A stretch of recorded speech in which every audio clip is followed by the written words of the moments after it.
6 tips to avoid problems during school breaks. Hi, I'm Ryan. I'm going to give you some real help right now. So one of the things I often find with families of kids with ADHD is there tends to be a lot of arguing or behavior problems during school breaks because parents were not always proactive about kind of planning ahead. So I'm going to give you some tips that's going to help you with this. Number 1, you want to establish screen time before break starts. So let your kids know, say this is how much time you have, in the morning, this is how much time you have in the afternoon.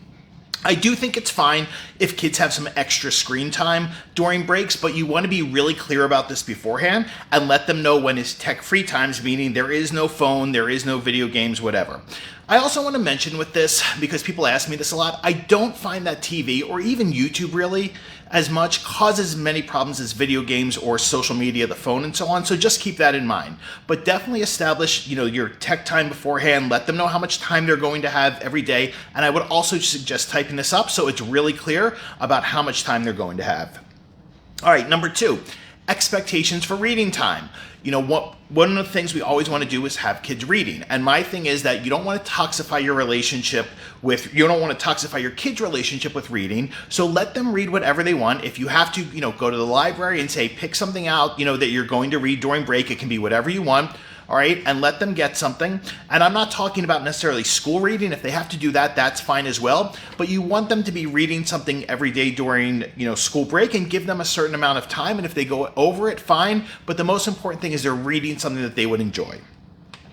Next thing, have structure to the day that's posted somewhere.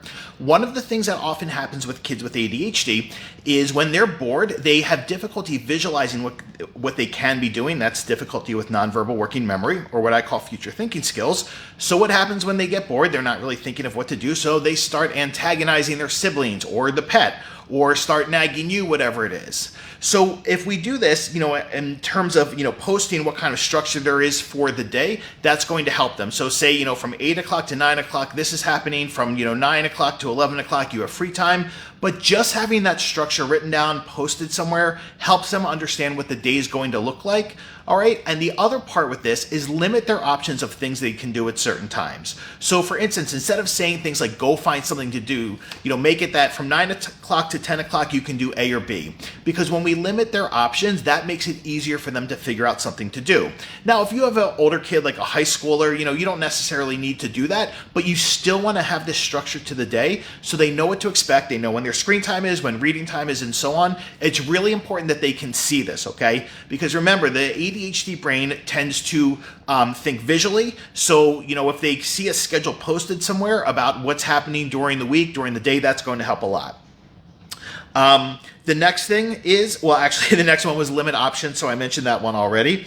All right, number 5 would be use this time to teach new independent skills. Something I used to often do with my son during breaks, I would say, okay, so during this break, you're going to learn how to use the dishwasher. And I would announce this, several days in advance. And then what I do is I use what's called the gradual release of responsibility, which is something I teach in my executive function crash course series to help kids learn how to do a new task independently. We can also use a visual timeline, something else that I teach in executive function crash course. What I don't use is lists, because lists do not work for most kids with ADHD. But use this time over break to teach them a new skill that they can be doing on their own. I would imagine for most of you, there's certain things that your kids can be doing on their own and that other kids our age are doing on their own that your kids are not doing yet. So use this time to just teach them one new skill over this break, okay?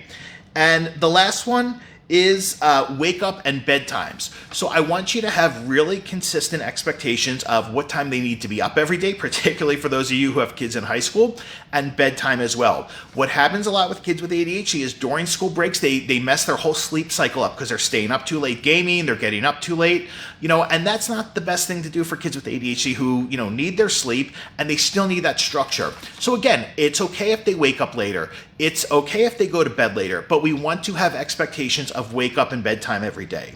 So really all this we're talking about right here, these tips, it's creating scaffolding around kids. Because for kids with ADHD, when they have scaffolding, they can do better.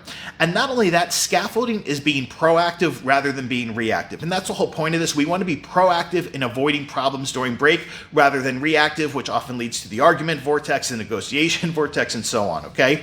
So make sure to check out the executive function playlist at my YouTube YouTube channel. And if you're ready to implement some actionable strategies, there's Executive Function Crash Course for you, which is part of the ADHD Dude membership site.